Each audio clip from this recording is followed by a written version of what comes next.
When we think about the United Nations, then we think about exactly that. An organization, a political organization bringing the nations together. And that sounds like something commendable. And the question is that all that there is behind it? Do you remember that at the Tower of Babel, God separated the nations? Now, if you look at the headquarters of the United Nations in New York, this is really quite a fascinating building. It is large, and the name United Nations was coined by United States President Franklin D. Roosevelt and was used in the Declaration by United Nations of January 1942 during the Second World War, when representatives of 26 nations pledged their governments to continue fighting together against what they called the Axis powers. Interesting name, Axis powers. Today there's another axis that is being fought, and that is known as the Axis of Evil. Have you heard of that?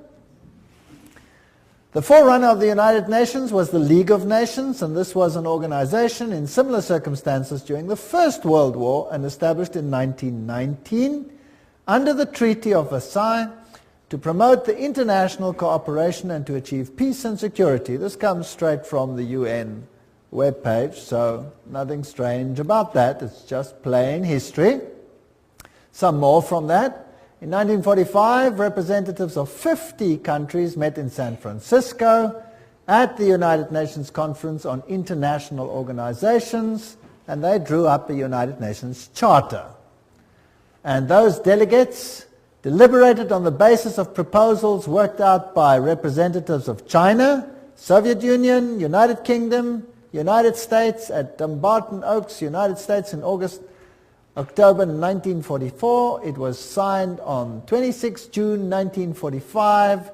50 countries. Poland was not represented and became one of the original 51 member states. So it officially came into existence on the 24th of October 1945, when the Charter was ratified by China, France, Soviet Union, United Kingdom, United States, and by a majority of the other signatories. And every 24th of October, they celebrate this founding of the United Nations. Now, let's have a look at this Charter of the United Nations. This is a very interesting piece of history. Well, Arthur Balfour, do you remember that name? We've used it before. Who was a member of Hort's Apostles? You remember Hort? This was the professor that helped to produce the Greek text that changed the emphasis of the Bible and removed many of the aspects of Jesus Christ's power and sovereignty from the Word of God.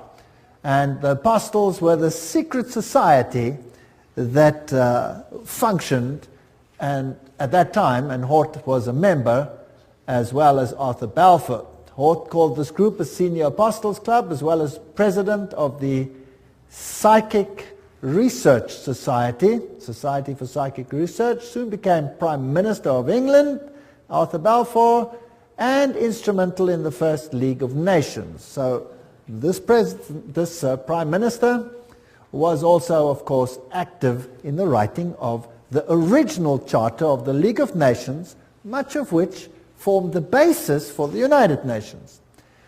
He not only headed the Society for Psychic Research, holding seances at his home, but he initiated a group called the Synthetic Society, whose goal was to create a one-world religion. That's a very interesting point of history.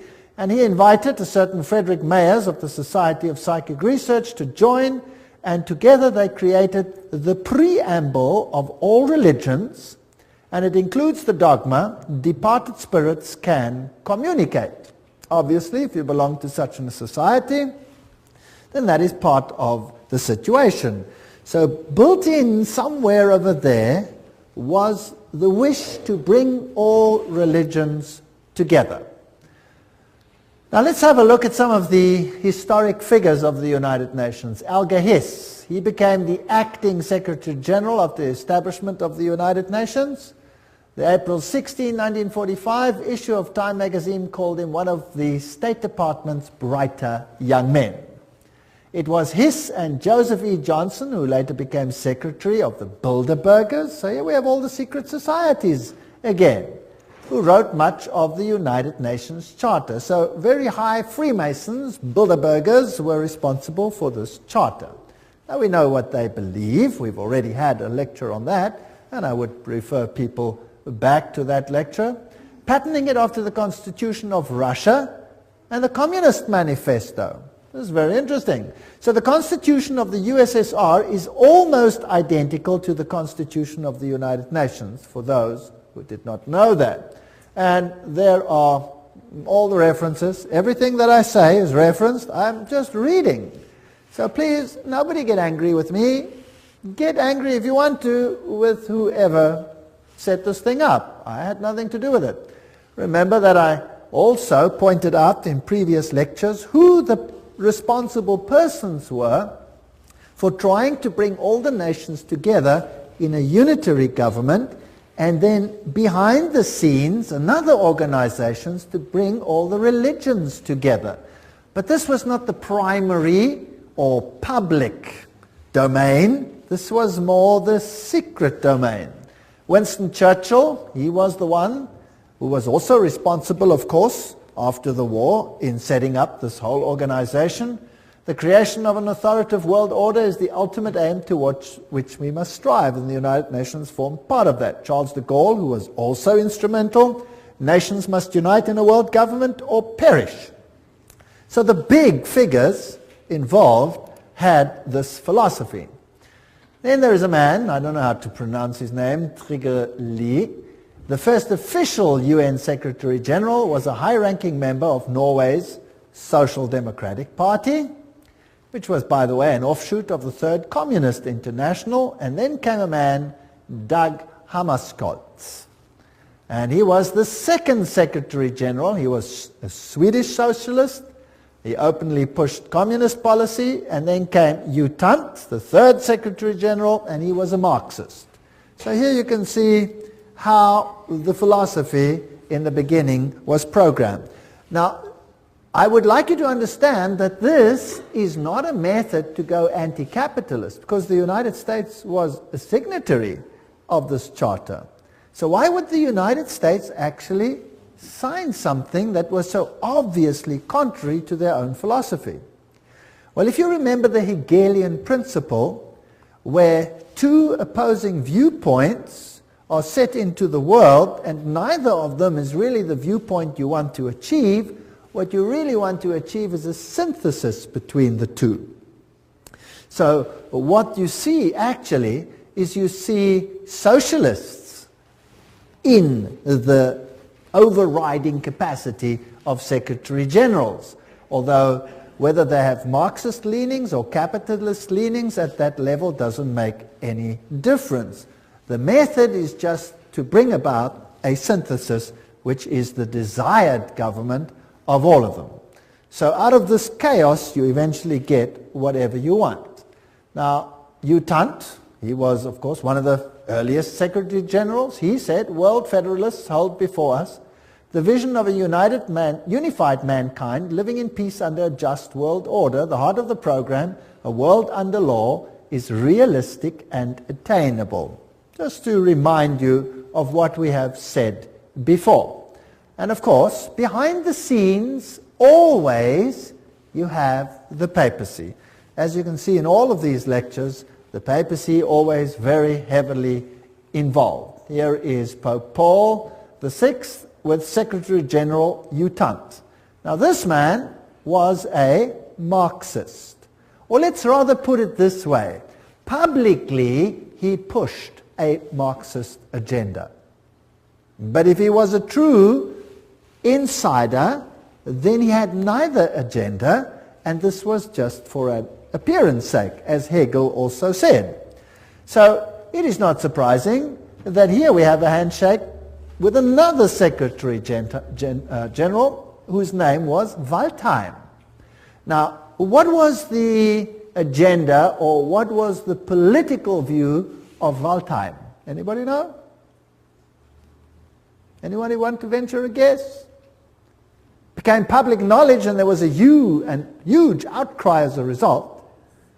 He was a Nazi. Yes. So you can see the Hegelian philosophy coming out here. There you have Marxism, antithesis. There you have Nazism, thesis, in between, synthesis. So it didn't really matter which of the philosophies they espoused, as long as the end result was the same.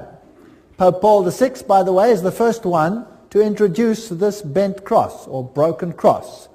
Let's read about what this means. Pope Paul VI wrote a papal encyclical that called on the nations to abandon sovereignty to form a world government. So the Pope himself was behind this and actually called for such a government. And about this twisted cross, here's the quote for you.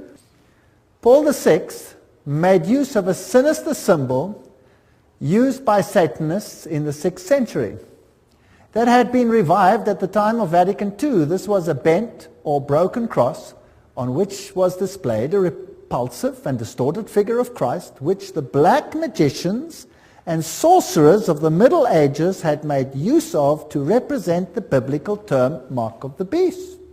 Interesting quote. Yet not only Paul VI, but his successor, the two John Pauls, carried that object and held it up to be revered by the crowds, who had not the slightest idea that it stood for Antichrist. So that's a quote that's very interesting about the broken cross and what it stands for. So these are the figures behind, or the movers of the United Nations. A pope calling for such an order, the Secretary Generals picking it up, reiterating it on both sides of the political divide so that it would seem fair to both sides of the philosophy. Now, what about the spiritual aspect? There's one interfaith organization that is called the Temple of Understanding. And it has a newsletter which is called World Goodwill Newsletter. Now, we have to see what authority such an organization has, because there are many little organizations and they could just be, irritating little piddly little organizations. So who are these people who formed the Temple of Understanding with a newsletter, the World Goodwill Newsletter, an organization affiliated to the United Nations? It's always good to look at the founders. Well, founded by Juliet Hollister in 1960, the Temple of Understanding has one of its goals, the creation of a spiritual United Nations, in its work to promote understanding between religions on the basis of the oneness of the human family. Sounds good. The Temple has numbered among its members and supporters such influential world servers as U Thant himself. Well, there's the Secretary General. You can't go much higher than that. Eleanor Roosevelt. That's interesting. Thomas Merton, Jawaharlal Nehru, Anwar Sadat, Radhakrishnan, in addition to the main center of New York. So these are the top movers. So this is not some sort of little organization operating somewhere in the wings. This is a hub organization. And from where did they operate? Well, they were based at the Cathedral of St. John the Divine. That must be getting pretty boring by now, right? Always the same thing. The temple has active chapters in India, in the UK, representatives in Africa, Latin America, Asia, Middle East. This is a universal movement to bring all religions together. Now let's have a look at this interesting cathedral. There it is, the Cathedral of St. John the Divine. The cathedral is located at the 112th Street in Amsterdam Avenue, 1 block east of Broadway, the largest cathedral in the world. That's also interesting. The Cathedral Church of St. John the Divine in New York is the mother church of the Episcopal Diocese of New York and the seat of its bishop. Remember, that's where they had the female Christ and where they have the issue of ordaining homosexual bishops, and all kinds of interesting stuff happen at this episcopacy. Right, a little bit more history. Jim Garrison, president of the New Age Gorbachev Foundation, which was this foundation that was founded by Gorbachev in New York. He said, we are going to end up with the world government. It's inevitable. There's going to be conflict, coercion, and consensus. That's all part of what will be required as we give birth to the first global civilization. So that's the agenda that they have. Philip Jessup, a CFR member, World Court Justice, pretty high up people, writes, I agree that national sovereignty is the root of all evil. So nations will obviously have to relinquish their sovereignty to this organization without it appearing as if they're doing so. The Humanist Manifesto, 2 states, we deplore the division of mankind on nationalistic grounds. We have reached a turning point in human history where the best option to transcend the limits of national sovereignty and to be moved towards building a world community. That's Humanist Manifesto 1 and 2. These are the official documents. Now this is a very interesting man, Robert Mueller. He's the former Assistant Secretary General to the United Nations, but he is today the mover in the spiritual field within the United Nations. He's also called the prophet of hope of the United Nations. He wrote, we must move as quickly as possible to a one-world government, a one-world religion, under a one-world leader. That's very, very interesting. So these are the top movers. Now, the philosophy, I'm always interested in what the philosophy is and who's behind it. And again, we pick up the same old names over and over and over again. In the Aquarian Conspiracy by Marilyn Ferguson, a survey of New Agers showed that the leading influence on their spiritual awakening was, again, Pierre Teilhard de Chardin. Do you remember who he was? Jesuit priest. You see, they have Catholicism, the Jesuits, the top movers in the United Nations. Now, what did Robert Mueller, the former Assistant Secretary General, have to say? He wrote, Teilhard de Chardin had always viewed the United Nations as the progressive institutional embodiment of his philosophy. Now, there is a Secretary General saying, or Under Secretary General saying, that the United Nations embodies the philosophy of Teilhard de Chardin. Now, what did Teilhard say? I've mentioned some of his philosophy. We'll look in a little bit more detail again. Teilhard wrote, although the form is not yet discernible, mankind tomorrow will awaken to a pan-organized world. Pan-organized world. Well, okay, what else do you have to say? Teilhard de Chardin influenced his companion, Father de Brevry, who inspired colleagues who started rich process of global and long-term thinking in the United Nations, which affected many nations and people around the world. Robert Mueller says, I have myself been deeply influenced by Teilhard. So the Under-Secretary General of the United Nations, who's today entrusted with the spiritual aspects of the United Nations, plus its education program, says he's influenced by Teilhard de Chardin. And Robert Mueller writes, most of all, they taught me happiness, his work. He says, any Teilhardian will recognize in this the spiritual transcendence which he announced so emphatically as the next step in our evolution. So there's going to be a spiritual transcendence from what appears to be political over to the spiritual.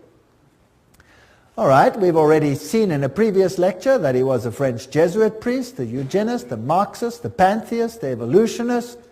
He might have even been involved in the Piltdown hoax. He was a humanist and a proponent of a one-world government, and he's the father of the New Age. So he's a very prominent man, seems to have been very busy. He dreamed of humanity merging into God and each realizing his own godhood at the Omega point. This belief has inspired many of the New Age leaders. In fact, Chardin is one of the most frequently quoted writers by leading New Age occultists. That we've had too when we discussed the New Age movement. But just to remind you, so we can merge into God. This is what the man looks like. This comes straight from the Jesuit web pages themselves, and they'll talk about his evolutionary synthesis, world of the mind and spirit, physical world with the world of mind and spirit, a union of those. And here are a few of his quotes. Just to go into a little bit of detail, this is the spirit of the philosophy of the United Nations. Interesting. It is a law of the universe that in all things there is prior existence. Before every form there is a prior but lesser evolved form. Each one of us is evolving towards Godhead. So we are all becoming God. Wonderful philosophy. What I'm proposing to do is to narrow that gap between pantheism and Christianity by bringing out what one might call the Christian soul of pantheism, or the pantheist aspect of Christianity. That's fascinating. So God is in everything. God is not a separate entity. We ourselves are God, or part of God. If you are a pantheist, that's what you believe. I can be saved only by becoming one with the universe. That's pantheism. It's also the philosophy of Buddhism. I believe the Messiah whom we await, whom we all without any doubt await, is the universal Christ, that is to say, the Christ of evolution. Right, that's Teilhard de Chardin's philosophy. Isn't that interesting? So, unfortunately, I cannot agree with one single iota of that philosophy. It's not biblical. In fact, it's blasphemous. A general convergence of religions upon a universal Christ who satisfied them all. That's what Teilhard de Chardin said, Christianity and evolution. This is his quote. His quote. So a convergence of religion that satisfies them all. And he saw the United Nations as the embodiment of this philosophy. That seems to me the only possible conversion of the world, and the only form in which a religion of the future can be conceived. That means everybody must come together. Now, how do you get all the religions to come together and to bury the hatchets and their differences? You create a pain of separation, chaos, that exceeds the pain of unity. Is that understandable? That's how you do it. That's Hegelian philosophy. That is Freemason philosophy. So today we're in the pain stage, and the next phase will be unity or inexplicable pain. That's the choice. And mankind will quite readily choose which one? The lesser pain, obviously, to survive. Now let's have a look at all these secretary generals and whether they are actually embodying this philosophy or not. This is Dag Hjalmar Agne Carl Hammarskjöld. He was the Secretary General of the United Nations from 10 April 1953 to 1961. Then he met his death in a plane crash, and he was the fourth son of the Prime Minister of Sweden during the years of World War I. He was the first one. Now, what did he do in the United Nations? Well, one of the first things he did was to produce or create a prayer room. And there it is on the left-hand side. A stone in the middle of the room was placed to tell us we may see it as an altar, empty, not because there is no God, not because it is an altar to an unknown God, but because it is dedicated to the God whom man worships under many names and many forms. Very interesting. So there is this prayer room with only this stone altar, which is built to be shaped like a rectangle, if you like, which has certain interesting meanings, and the whole building, the whole room, has the shape of a trapezoid. Now, what does that mean? Well, there's also an all-seeing eye, and that symbol that we see over here amongst the Hittites is also the symbol, if you look carefully, of the United Nations, which has the laurel wreath and which has the face up there, which is just replaced with the earth. Now, Perhaps the best way to comprehend what the all-seeing eye represents is to examine the architecture of the meditation room of the United Nations building in New York. The meditation room is shaped as a pyramid, a trapezoid. Without the capstone, inside the room is dimly lit, but coming from the ceiling is a narrow but concentrated pinpoint beam of light which radiates down to a bleak stone altar. On the wall straight ahead is a breathtaking modernistic mural that is dynamically endowed with occult symbolism. Containing 27 triangles and various configurations, a mixture of black and white and colored background and a snake-like vertical line. At the center is the all-seeing eye, which grips the millions of annual UN visitors with its stark, beckoning image of suspicion and omnipresence. This is the quote from Tex Mars. And some more quotes. The meditation room faces north-northeast. To enter the room, one must proceed from darkness into light. Indeed, the middle order of the Satanic Brotherhood is called the Order of the Trapezoid. That's very interesting. And Anton LaVey, who is the founder of the Church of Satan, refers to an occult principle known as the law of the trapezoid. So we seem to have a very occult room here, which is dedicated to a god that can be served under any name. The one that I know has one name. One name. One could tell several moving stories, writes Robert Miller, the spiritual godfather, if you like, of the United Nations and the former Under-Secretary General. One could tell several moving stories of the spiritual transformation of the United Nations has caused to the point that this little speck on earth is becoming holy ground. For example, the rational intellectual economist Dag Hammarskjöld found God at the United Nations and inspiration for his work as a world servant in the mystics of the Middle Ages. Oh, so he didn't find it from the Bible, he found it where? From the mystics. Towards the end of his markings overflow with spirituality and mysticism. There you are, the words of the United Nations themselves, or their representatives, telling us how this inspiration came about. Now let's go back a little bit to Foster and Alice Bailey. These were Alice A. Bailey, the one who received dictated messages from Dwal Kul and who is known as the prophetess of the New Age. They started a group called World Goodwill, an official non-governmental organization within the United Nations. The stated aim of this group is to cooperate in the world of preparation for the reappearance of the Christ. So the United Nations, in other words, is an organization preparing to get all the governments together, yes.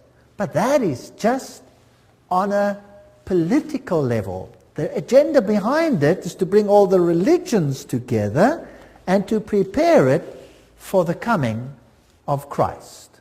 Which Christ? Not Jesus Christ, but the cosmic Christ. Because Jesus Christ is not coming, as we will see in a future lecture, to do what they think is going to happen. Their Christ wants to have a kingdom here on earth. But God says, my kingdom is not of this earth. Now, let's have a look at this man, Robert Miller. There he is. Dr. Robert Miller, former Assistant Secretary General of the United Nations, Chancellor of the United Nations University of Peace, and he's chairperson of the Peace Party 2000. He's a very prominent man. What does he write? Robert Miller. Decide to open yourself to God, to the universe, to all your brethren and sisters, to your inner self, to the potential of the human race, to the infinity of your inner self, and you will become the universe. You will become infinity, and you will at long last, you will be at long last your real, divine, stupendous self. There you have the same philosophy. So what is he saying? That we can become gods. All right, so that is the mover and the shaker of the philosophy of the United Nations. Robert Miller writes in World Core Curriculum the following. Now this is stunning. The underlying philosophy upon which the Robert Muller School, now what is the Robert Muller School? We'll have to come to that. Robert Muller School is the education program for the entire world as will be enforced by the United Nations. That's scary.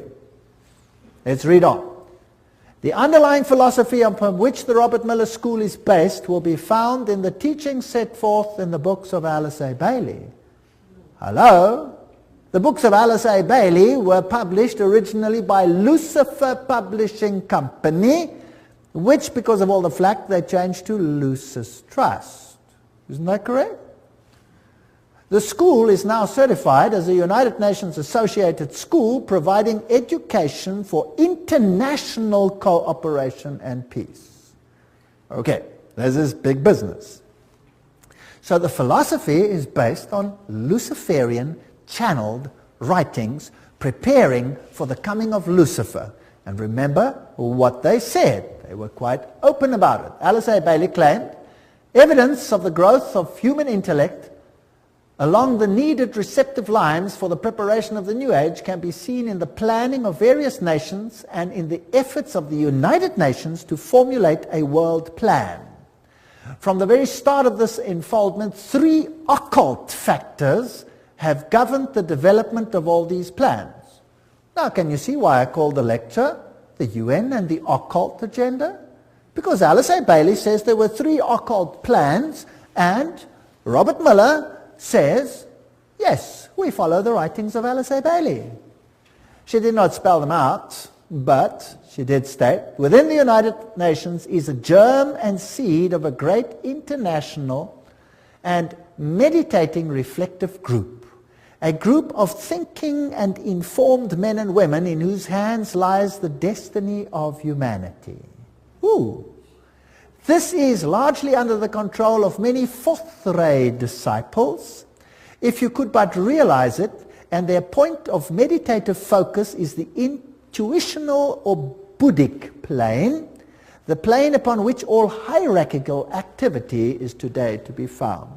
That's about as occult as you can get. What she is saying is that the inner core of the United Nations is controlled by people who are under the control of Lucifer.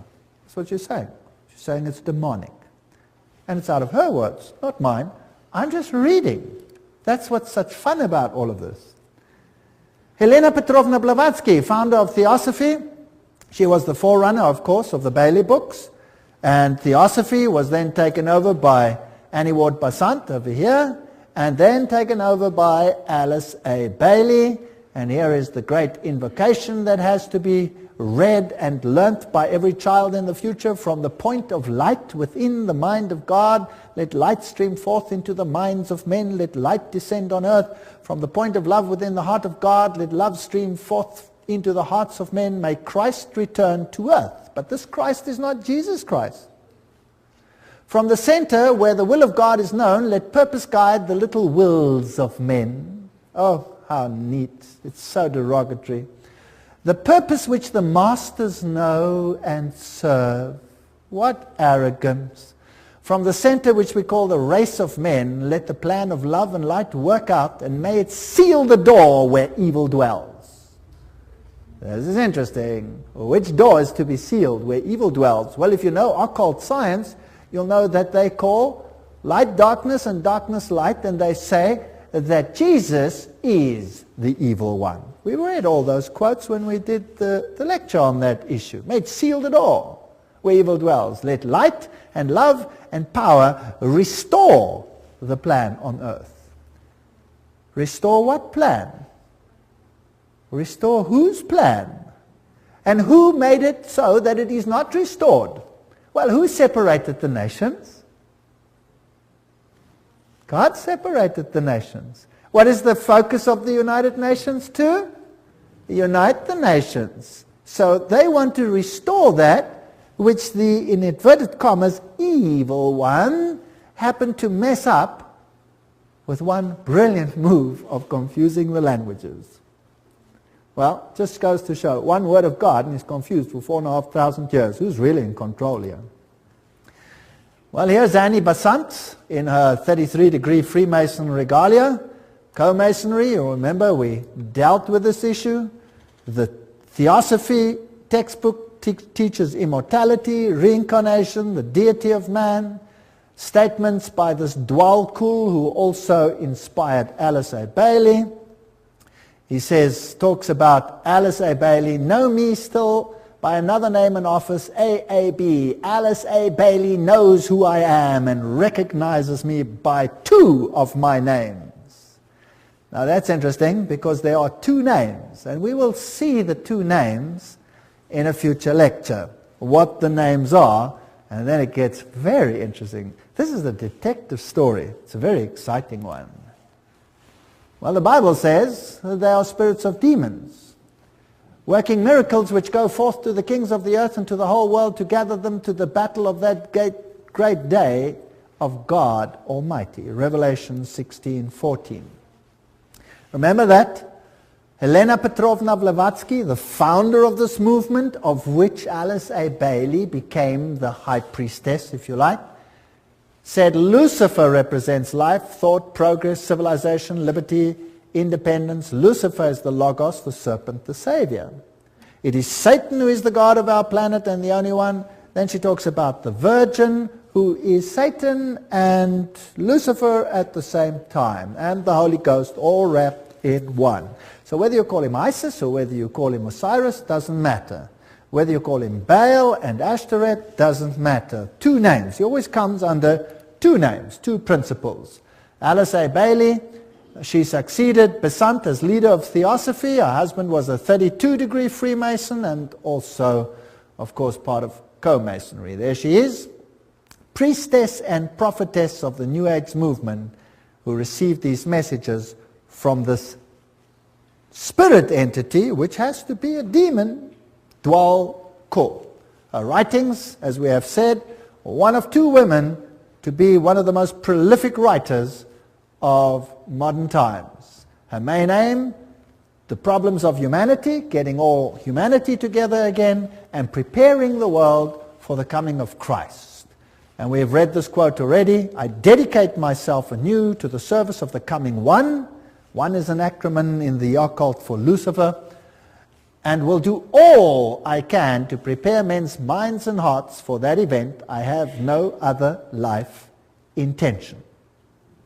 She writes, the Tibetan, this is now this Dwalkul, has asked me to make clear that when he is speaking of the Christ, he's referring to his official name as head of the hierarchy.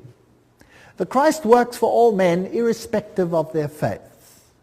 He does not belong to the Christian world any more than to the Buddhist or Mohammedan or any other faith. There is no need for any man to join the Christian church in order to be affiliated with Christ. So obviously it's not Christianity. The requirements are to love your fellow men, lead a disciplined life, recognize the divinity in all faiths and all beings, and rule your daily life with love. Love, love, love, love, love, until it drips. That's the modern gospel. You're never allowed to warn anyone. You're never allowed to talk about sin. You're never allowed to talk about salvation. You're never allowed to point to Jesus Christ as the only Savior. That's contrary to the law of love. Isn't that sick? If you love someone, don't you warn them of the hazards and the problems ahead? First of all, he will come to a world which is essentially one world, Alice A. Bailey wrote. So it doesn't even have to be a fully united world.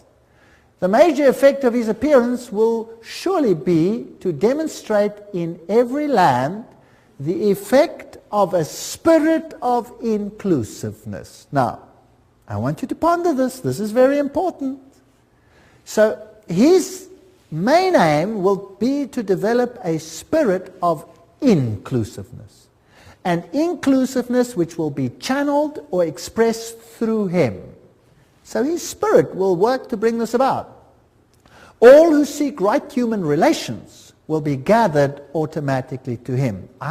So not all who seek Jesus Christ, no, all who seek right human relations. Can you see the emphasis to mankind again? All who seek these will automatically be gathered to him, whether they are in one of the great world religions or not. So we need a spirit of inclusiveness. But let's continue. All who see no true or basic difference between religion and religion, or between man and man, or nation and nation will rally around him. Have you got that? So if I see no difference between Christianity and Buddhism, and I see no difference between Hinduism and Christianity, I will rally around him. If I see no difference between the nations, I will rally around him. Now, those who embody the spirit of exclusiveness and separateness will stand automatically and equally revealed, and all men will know them for what they are. Ooh, nice. What does the Bible say on this issue? The Bible says, come out and be separate. The Bible asks for a spirit of separateness. The United Nations, by its very nature, has no option but to ask for a spirit of inclusiveness. But now, what if the high movers behind the scenes are actually occultists and Luciferians? Wouldn't that be kind of scary? Because who would be the head honcho of the team then, behind the scenes? Satan. Satan would be the head honcho. He would be the main guy. Now the trouble is, this difference. Those who say come out and be separate, they're going to be in trouble. Those who say, well, let's be inclusive, they'll be okay. The reply comes with clarity. He will come unfailingly when a measure of peace has been restored. We don't have to have world peace, just a measure of peace. Alice A. Bailey continues, the major required preparation for the coming of the Christ is a world at peace. However, that peace must be based on an educated goodwill which will lead inevitably to right human relations and therefore to the establishments on lines of light between nation and nation, religion and religion, group and group, man and man. So the only way we're going to have this community is by putting everybody into the melting pot and becoming one. That means giving up your differences. Discover the members of the new group of world service whenever possible and strengthen their hands. Look for them in every nation and expressing many lines of thoughts and points of view. Remember always that in doctrine and dogma and in techniques and methods they may differ widely from you, but in love for their fellow man, that has become the religion of the new world. Not love for God, love for the fellow man. In practical goodwill and in devotion to the establishment of right human relations, they stand with you. They are your equals and can probably teach you much. So forget all about the religious differences. Promote ceaselessly the work of world goodwill so that every nation may have its own group of men and women dedicated to the establishment of right human relationships. The whole power has to shift to man rather than to God. It is on the foundation of this teaching that Christ will raise the superstructure of the brotherhood of man for right human relations on expression of the love of God. And this is all we hear in the sermonizing of the New World. What is important is right human relations. What is important is that we accept one another as we are. And it goes on and on and on and on. But faithfulness to God, biblical principles, no, they have to be given up. Share International says, but the day will dawn when the vision of the United Nations will save the world, and when the reality of the United Nations starts bearing fruit, then the breath of immortality will be a living reality on earth. And there is the spiritual leader of or the present priest, if you like, in the United Nations, the Hindu Sri Chinmoy. He says the United Nations is the way to oneness that leads to the supreme oneness, capitalized. It is like a river flowing towards the source, the ultimate source. And the United Nations becomes for us the answer to world suffering, world darkness, world ignorance. The inner vision of the United Nations is the gift supreme. And this will be realized no matter how many years it takes.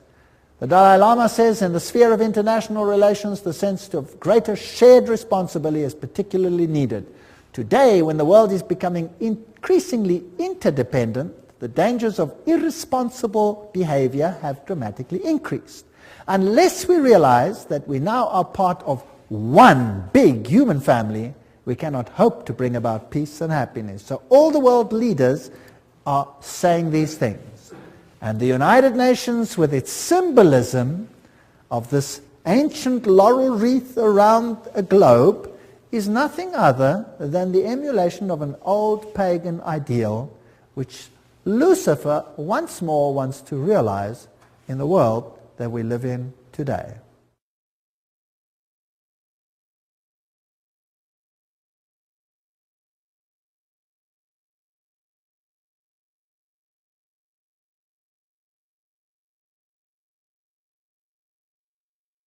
As we have seen, the symbol of the United Nations is very similar to the old Hittite symbol, where you had in the center the face of the sun god, and now you just have a web, if you like, a spider's web, which is the symbol of Lucifer, and the encompassing earth. And of course, the laurel wreath was a symbol of all the ancient deities.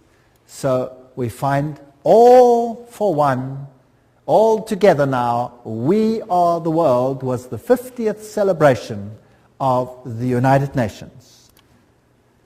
The New Age agenda was to merge God and nature. That's what Teilhard de Chardin, the father of the philosophy of the UN, said. We must become pantheistic, eradicate male-female distinction, world peace, nuclear disarmament, one world government, one world religion. The organizations leading up to this, the United Nations, of course, Council of Foreign Relations, Trilateral Commission, Bilderbergers, Gorbachev Foundation, and the Club of Rome.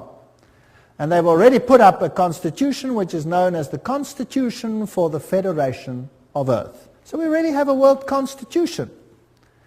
Now, obviously, if you want to bring about a situation like that, you have to influence the education of the world, so that the mindset and the thinking of people is changed. So education is a very important point. This comes straight from their own web pages. Wow, you cannot say this is hearsay. It comes straight from them, uknow.org. The world will not change and find peace if there is not a new education. U Thant, former Secretary General of the United Nations. We need a new education. The old one's no good. The former director of the World Health Organization, Dr. Brock Chisholm, of course that's also a United Nations organization, says, to achieve world government it is necessary to remove from the minds of men their individualism. That's kind of scary, don't you think? Loyalty to family traditions. Oh, that's even worse. National patriotism and religion's dogmas. Now these are the movers of the United Nations. Your individualism must go, you must become a number. Just doing what the state says. This is Marxism. The state is supreme and you are nothing but the catechumen, a goyim, or nothing. And you must give up your individuality. Did you know that Christ created us all free agents? Every single one of us?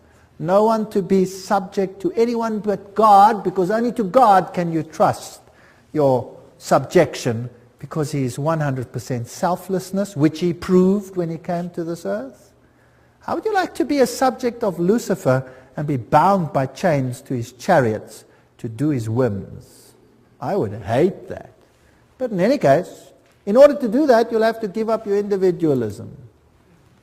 Now let's have a look again at this man, Robert Miller, philosopher, prophet of hope, top-level global statesman, and what a mighty man. He's the Chancellor of the University of Peace, created by the United Nations.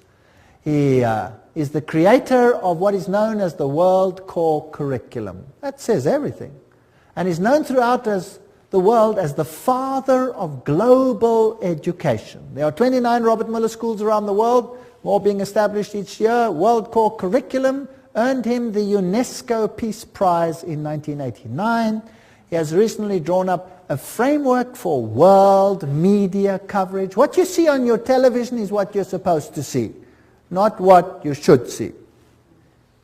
As a public service, as well as a framework for planetary and cosmic consciousness. Wow. So your mindset, your cultural mindset must be changed, your framework for the arts and culture. These are occultists speaking. After all, he said so himself. He says he follows Alice A. Bailey. He's the author of the World Core Curriculums. What does that do? Everything is a quote. steer our children towards global citizenship, earth-centered beliefs, socialist values, the collective mindset, which is becoming a requirement of the 20th century workforce. Your children will have to be modified. We are living in a frightening world. Good. Robert Muller, what does he write about a world core curriculum? He says a world core curriculum might seem utopian today, but by the end of the year 2000, have we passed that? Yes. It will be down-to-earth daily reality in, what does it say there? All the schools of the world. Now, believe you me, I have been in the education system. I officially left the education system 1 month ago. And what I have seen in the last few years, the changes are hair-raising. Hair-raising. If that is what is awaiting us, then God help this world. We've already seen, he says, the philosophy is based on Alice A. Bailey. And World Core Curriculum, this is unol.org, that is their own one. What is their teaching? Our planetary home, place in the universe, our place in time, that's all the evolution stories. The family of humanity, that's global humanity, the miracle of individual life, and the coordinating centers of the world, where they all are, the Robert Muller Schools International. What do they teach? Well, they have, for example, the Shaman Institute, and they have all these nice, interesting occult science for all the things that they stand for. Eleusis, the all-seeing eyes, humanistic psychology. This is one of the Robert Muller School's teaching points. Here is Franco, a shamanic facilitator, astrology, sacred circle operator, author of Initiation and Astro-Shamanism. He talks to inner guides. What else? He says the workshop offers practical tools for journeying into ecstatic dimensions, beyond conventional time. He says the program includes shamanic journeys, drumming, ceremonial sharing, soul retrieving, connection with guides and spirits. This is spiritism of the worst kind. This is forbidden in the Bible. No wonder the Bible is not part of this organization's book. Robert Muller says, at the world level, the UN has adopted a world economic development strategy. Food, agriculture, there's a world food plan, a world health plan, a world literacy plan, a world employment plan, a world industry plan. They've got every single detail of our lives sewn up. Now, another organization that's very important is UNESCO. And let's just look at UNESCO. It's a sub-organization of the United Nations. Julian Huxley is the former director of UNESCO. He was Humanist of the Year. He's a theistic philosopher, member of the Communistic Colonial Bureau of British Fabian Society, and signer of the Humanist Manifesto too. That's not a very good recommendation as far as I'm concerned. Some more. Skull and Bones member Archibald MacLeish wrote the UNESCO Constitution. So he must be an Illuminati member, as we saw in that lecture on the secret behind secret societies. So Freemasons helped create the organization, a fervent international MacLeish. He is associated with one worldlism. Here's another one. Niebuhr is UNESCO's co-founder, and he signed Siecus. Now what does that mean? Which appeared in 1969, and they printed it in the New York Times then. What is Siecus? These are the founders. It is the position of Siecus that contraceptive services should be available to all, including minors, who should enjoy the same rights of free and independent access to contraceptive care as do others. It is the position of Siecus that the use of explicit sexual material, sometimes referred to as pornography, can serve a variety of important needs in the lives of countless individuals. These are nice people up there in the United Nations. No wonder now it is forced curriculum at even junior schools to have explicit sexual details explained, all in the names of preventing sexual diseases, with the most strange and lewd acts which have to be performed. In fact, our universities are granting honorary doctorates to those who are the most perverse on the stage. Yes. Huxley, who was the initial chairman, in its educational program can stress the ultimate need for world political unity, familiarize all people with the implications of transfer of full sovereignty, and etc., etc. So these people are all birds of a feather. UNESCO explains, if UNESCO is attacked on the grounds that it is helping to prepare the world's people for world government, then it is an error to burst forth with apologetic statements and denials. Let us face it, the job of UNESCO is to help create and promote the elements of world citizenship. When faced with such a charge, let us by all means affirm it from the housetops. That's what UNESCO says itself. So they're not denying anything. Under Huxley's guidance, they prepared a guidebook for teachers. Now, I would like the parents to take a note. Everybody with little children, or have children with little children, take note. What is the United Nations Guidebook for Teachers? It says, reminds them that the destruction of a child's love of country and patriotism is the first step in educating that child for world citizenship. Now let's have a look at what the guidebook contains. Volume 5, page, on the opening page. In the classroom with children under 13 years of age, before the child enters school, his mind has already been profoundly marked, often injuriously by earlier influences, first gained, however dimly, in the home. Oh, that's interesting. So this must be changed. Who's putting these thoughts into the minds of children then? The parents. That must be changed. So UNESCO's aim is to change the mindset of your children, to turn it against any values that the parents might instill in the mind of that child. Isn't that breaking the fifth commandment, yes or no? Honor your father and your mother that you may have a long life. Isn't this breaking the fifth commandment? I think it is. On page 8, the teacher is told, the kindergarten or infant school has a significant part to play in the child's education. Not only can it correct many of the errors of home training, but can also prepare the child for membership at about age 7 in a group of his own age and habits, the first of many such social identifications that he must achieve on his way to membership in a world society. Aha, the kindergarten. So now, the governments of the world are saying, you must send your kids to school earlier. Did you know that? That the governments are beginning to say that? And England now passed a rule when? This year. This very year. Guess when kids go to school from this year onwards in England? Age 3. Yes, age 3. You have to send them to preschool. That's nice. And the mothers love it because they don't have to take care of the kids. But who's controlling the mindset of the kids? And who's behind it? Occultists.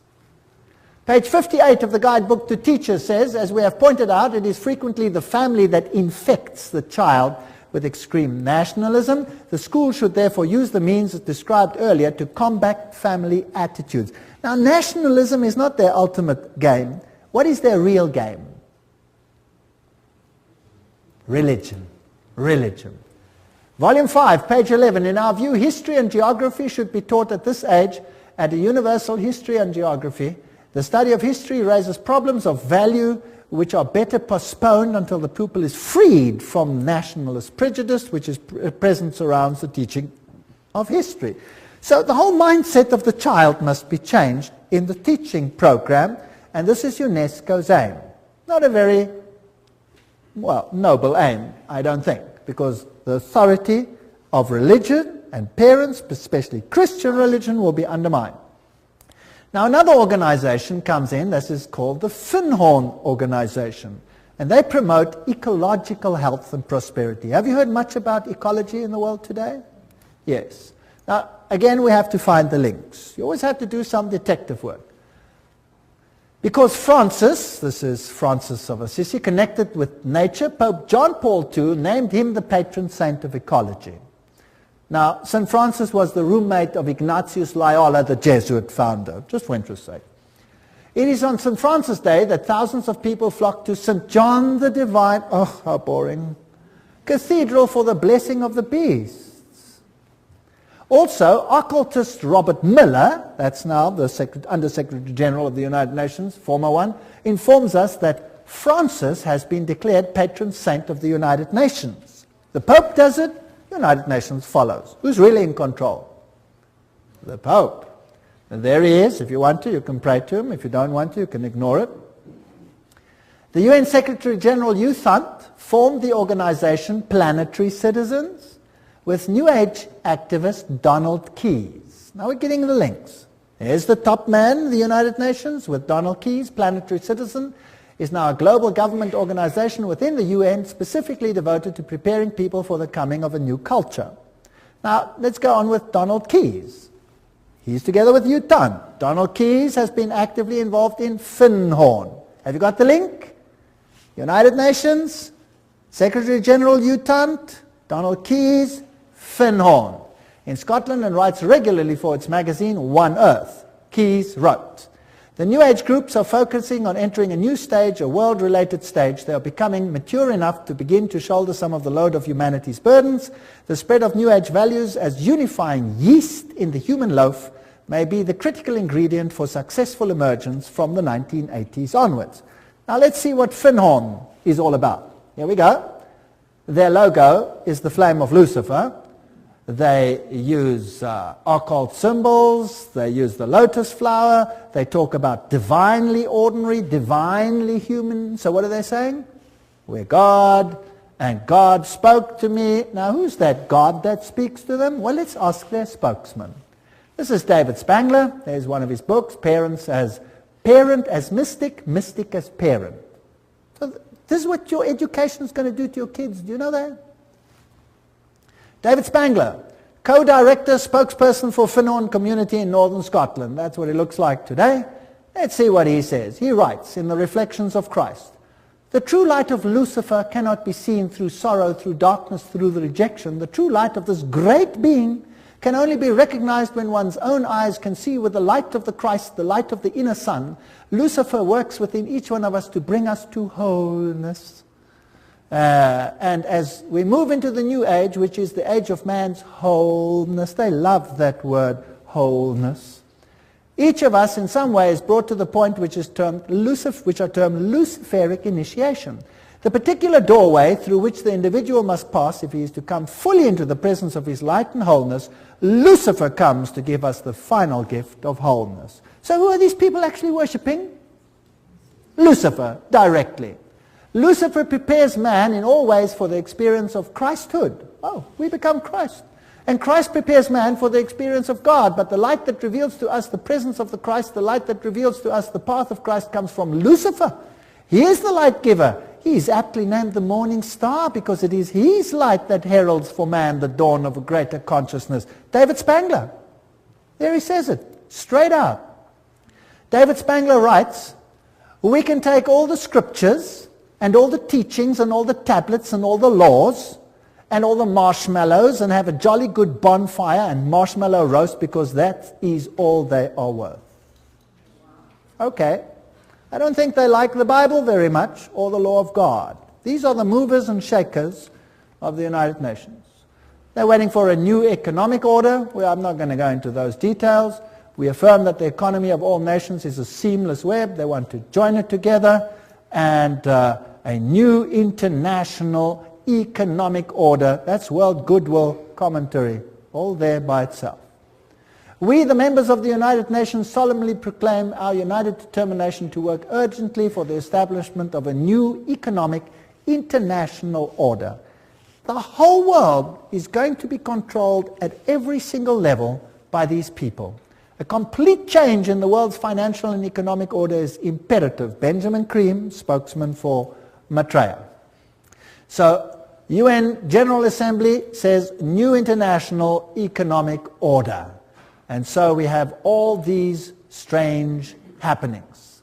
Buckminster Fuller says, "Don't give me any other job. Just let me be head of the World Food Authority and I'll have the whole world at my feet tomorrow." They're going to use food to create enough tension to make everyone accept this. Benjamin Cream also wrote, "The industrialists, economists, administrators of great experience and achievement who with a hierarchy," that's a bunch of demons by the way, have worked out plans and blueprints which will solve the redistribution problems of the world when the political will is there to implement them. So that means when they start stealing from those who have and give it to all the others. Maitreya himself, this New Age Christ. The UN is the major hope of the world. In its interrelationships we can see democracy writ large, the symbol for the expression of God's will that men call goodwill. With the advent of the Christ, this goodwill will bring all men and all nations into correct relationships and create the necessary circumstances for the expression of that synthesis which will be the outstanding keynote of the coming civilization. In this vast enterprise, the UN will play a major role. Remember Revelation 17? The 10 horns you saw are 10 kings who have not yet received a kingdom, but for 1 hour will receive authority as kings along with the beast. They have one purpose, to give their power and authority to the beast, and they will make war against the Lamb.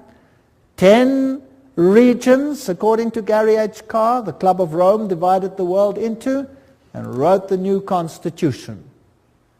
And we have this new civilization, and it was held at the Fairmont Hotel, Masonic Auditorium in San Francisco. Conference document says, we are experiencing the birth of a first global civilization, a historic, timely, global initiative. 1995. And there it was. And they were ready for it. CIA, NATO, MI5, CRI, all of these have occult symbols in them, which we don't have to go into details. The Trilateral Commission, the 666 is in the Federal Reserve. SSS, that was the original 6th letter of the Greek alphabet. F is the 6th letter of our alphabet. This all spells 666. Now, what about these world religions? Now, this is the crux of the matter. And if we can concentrate on this issue tonight, this will be the hub of what is going to happen. Was it not inevitable that the UN would sooner or later also acquire a spiritual dimension? That's what Robert Miller says, the big man behind world education, world media, University of Peace, all of these things. Robert Miller writes, there's a famous poster which shows Christ knocking at the tall United Nations building, wanting to enter it. I often visualize in my mind another even more accurate painting, that of the United Nations, which would be the body of Christ. Interesting. Doesn't Christ say, my kingdom is not of this world? So this is another kingdom, and this Christ is definitely not Jesus Christ. He then refers to Pope John Paul said that we are stone cutters and artisans of a cathedral which we might never see in its finished beauty. This is Masonic language that Pope John Paul II is talking about. The tapestry of its work encompasses the total condition of humankind on this planet. All this is part of one of the most prodigious pages of evolution. It will require the detachment and objectivity of future historians to appraise fully what happened in the last third of our century and to understand the real significance of what the United Nations was. No human force will ever be able to destroy the United Nations. Very interesting. For the United Nations is not a mere building or a mere idea. It is not a man-made creation. This is Robert Miller speaking. Former Under-Secretary General of the United Nations. If it wasn't man-made, then who made it? Who made it if man didn't make it? Well, they told us who the leader is in so many words. Who is he? Lucifer. Okay. The United Nations is the vision light of the absolute supreme Masonic signal language, which is slowly, steadily, and unerringly illuminating, you know the buzzwords by now, the ignorance, the night of our human life. The divine success and supreme progress of the United Nations is bound to become a reality. At his choice hour, the absolute supreme will ring his own victory bell here on earth through the loving and serving heart of the United Nations. Wow, this is a bomber. He's going to ring his victory bell. Thank you, Robert Miller. What else do you have to say on the issue? Decide to open yourself to the potential of the human race, to the infinity of your inner self, and you will become the universe at long last, your real divine self. That really puts it all in the picture. I'm more and more drawn to some of the very simple but extremely important teachings of the Christ and of all the great prophets and visionaries. I'm increasingly convinced that what they foresaw is the beginning to become a reality on the planet, and that humanity is transcending or metamorphosing itself into what those great dreamers and visionaries and prophets envisioned. We're changing. We're going to undergo a change.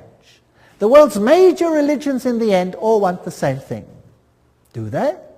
Even though they were born in different places, different circumstances, what the world needs today is a convergence of the different religions in the search and definition of the cosmic and divine laws which ought to regulate the behavior on this planet.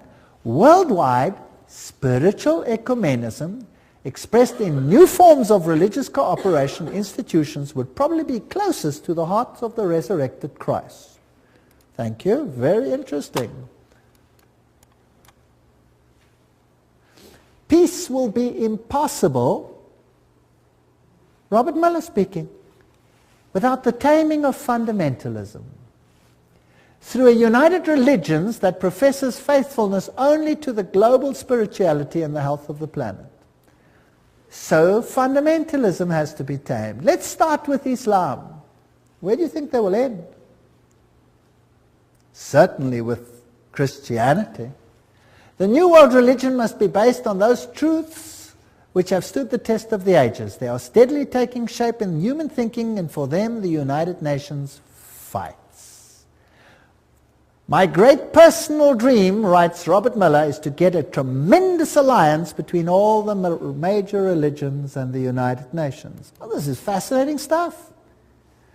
There will not be any dissociation between the universal church and the sacred lodge of all true Masons and the inner circle of the esoteric society. That said Alice A. Bailey. Robert Muller says that's their philosophy.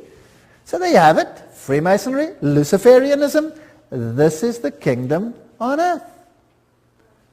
June 1995, an Interfaith Summit conference was held in San Francisco for the purpose of uniting the world's religions into a global organization, the United Religions Organization, called UR. It will be an international, interreligious organization modeled after and affiliated with the United Nations. According to its literature, so it's Howard Dispatch Ministry, the URO launched its written charter in June 1997. The institution should be fully in place by June 2000, globally operational by June 2005. How far is that off? Oh, that's just around the corner. I get excited. Cooperating closely with the UN and its organizations to complement the UN's political, diplomatic, etc. The Interfaith Conference, Anglican Bishop William E. Swing issued the challenge for a new global civilization. He said, "We stand on the threshold of a new world order that may be defined either by an increasing polarization that fuels a spiral of escalating conflict and violence, or by growing global cooperation that calls the human race to work across national, ethnic, and religious boundaries to serve a larger global good." See where we're heading? Robert Muller, and this is very exciting, Dispatch magazine. "Do not worry if not all religions will join the United Religions Organization. Many nations did not join the UN at the beginning, but later regretted it and made every effort to join. It was the same with the European community. It will be the case with the world's religions, because whoever stays out or aloof will sooner or later regret it." Wow. Now, that's fascinating. Where are we going? Sooner or later regret it. This man over here is Joseph Reed. He's the Under-Secretary General of the United Nations currently. And here he's speaking at a huge convention of Seventh-day Adventists. And he's going to tell them exactly who is going to be in control. Let's listen to him. I make this appeal because the United Nations is also your organization, our world organization, your United Nations. Delegates, please remember, the United Nations is the only machinery we have for collective cooperation among all nations. It is the only worldwide institution for furthering development. The United Nations is the only universal mechanism for protecting human rights. The United Nations is the only shared framework for strengthening international law.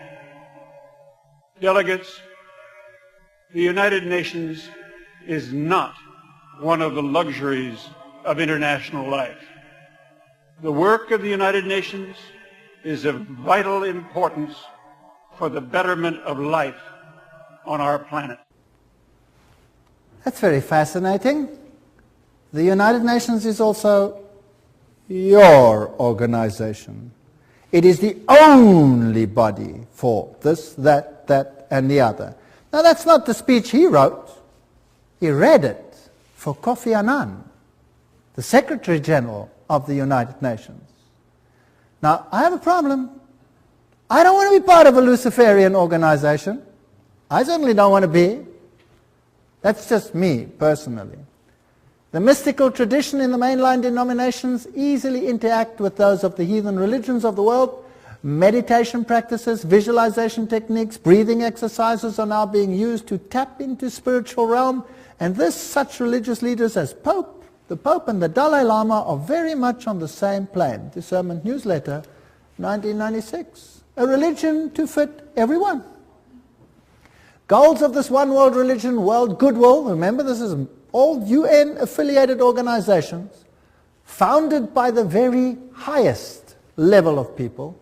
The churches and the world religions should indicate the unity within all facets of truth, which will provide a universal platform, one to which all men everywhere could give allegiance. Such a platform should include the truth that all men are divine. Thank you. Can we do that? Yes or no? I hope not. The truth that evolution governs the growth of the human being. I don't believe in that either. Each individual is a god. All men are divine, and the belief in evolution, the fact of immortality and of eternal persistence, reincarnation, arising from man's essential divinity. The Bible clearly teaches us that there is no such thing as reincarnation, for it is appointed unto men once to die. These are all taken from direct quotes.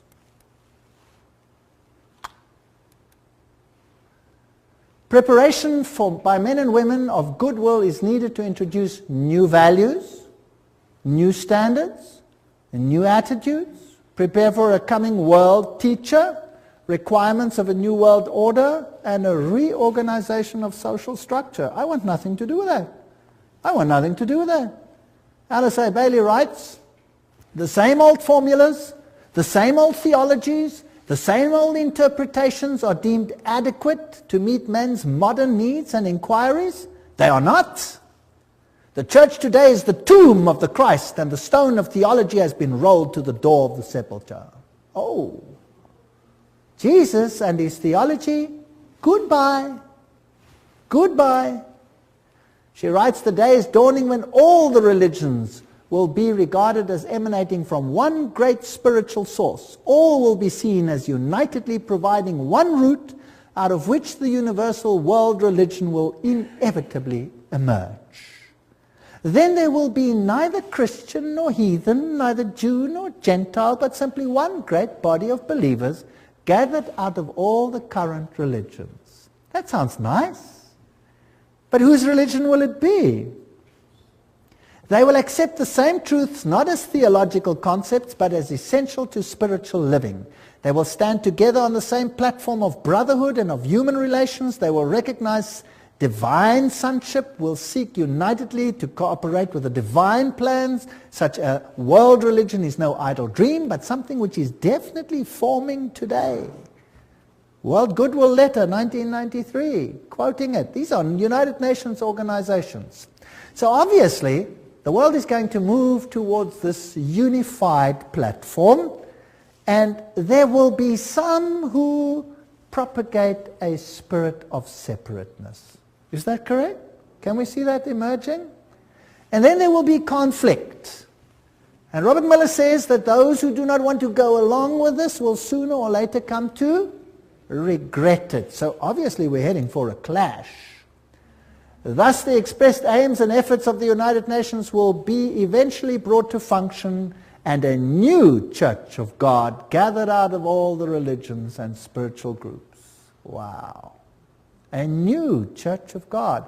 I don't want to be part of that new church of God.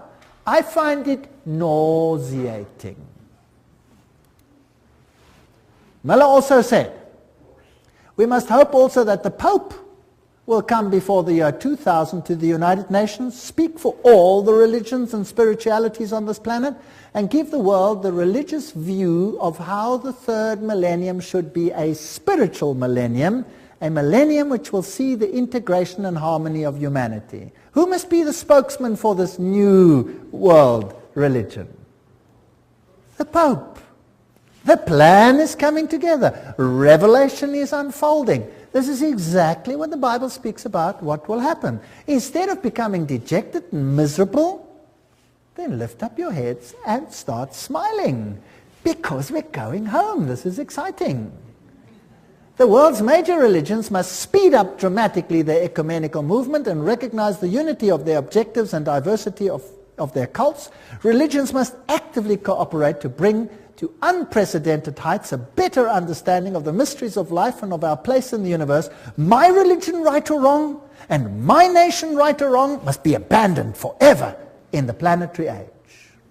You're not allowed to say Jesus is the only way. It must be abandoned forever.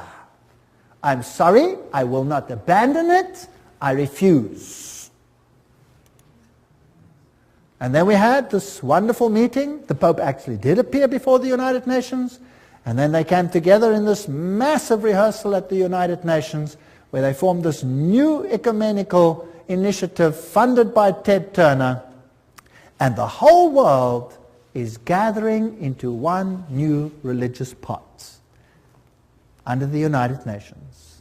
And I saw one of the heads, as it were, wounded to death, and his deadly wound was healed, and all the world wondered after the beast. Revelation 13:3. Joshua 24:15. And if it seems evil unto you to serve the Lord, choose you this day whom you will serve, whether the gods which your forefathers served that were on the other side of the flood, or the gods of the Amorites in whose land you dwell. But as for me and my house, we will serve the Lord. That's the decisions we have to make. Those are the issues before us. And the sad thing is, I'm not making this up. I'm just reading it off the screen. I'm really not making this up. I wish I was, but I'm not. So we are actually facing a crisis situation. But in the lectures that are now coming, we will have to look at the other side of the coin. We've had enough of this side of the coin, don't you think? I'm sick to death of it already. Now let's have a look whether God has an answer to what Satan is planning. Now I had handed out another little card over here, and I've got a question on there. I'm beginning to see that the battle is not really political. Did you see that tonight? The battle is not really political, but religio-political. They want your allegiance and your mind. I see that the devil has it so set up that the whole world, and even if possible the very elect, are to be deceived and mesmerized by his devices. By God's grace, the second point, I do not want to be one of those that are deceived. I see that it is more than just being aware of the problem. I see that I will have to make a concerted effort to find truth and to become and remain undeceived. What is the only channel whereby we can find out the will of God? You tell me. The Bible. If God hadn't given us the Bible, we would be hopelessly at sea. Thank God, God gave us the Bible. What would we do without it? I wouldn't know where we're going. It would all seem logical. It would all seem okay. Everybody would be happy to climb onto this bandwagon, right or wrong. I want to know how Jesus will be victor in this controversy. All we've seen is Satan build up his kingdom. And that's exactly what the book of Revelation is about.